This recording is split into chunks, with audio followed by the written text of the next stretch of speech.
In this next set of questions, we're going to be looking at graphs of quadratic functions.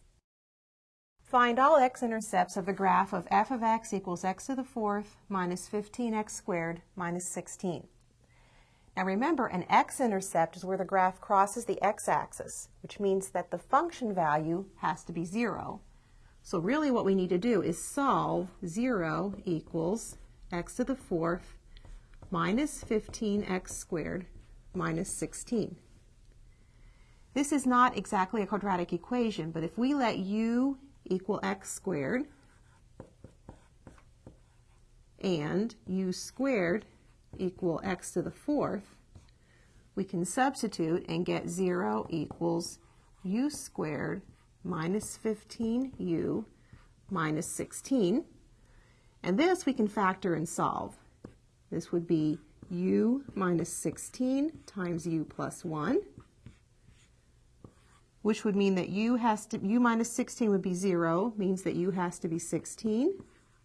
Or if u plus 1 is 0, a u would be negative 1. Now it's tempting to stop here, but whenever we make a substitution for another variable, we need to resubstitute back for x. Since u is x squared, we have x squared equals 16, or x squared equals negative 1. When we solve this, we would get x equals plus or minus the square root of 16. So this gives us x equals 4, or x equals negative 4. Here we would have x equals plus or minus the square root of negative 1, which would give us x equals I, or x equals the opposite of I.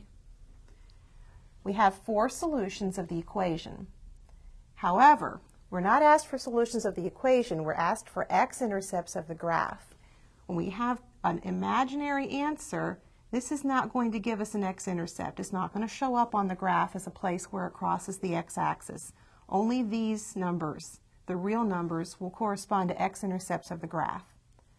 We need to write the x-intercepts as ordered pairs, so we can say the x-intercepts of the graph are 4, 0, and negative 4, 0.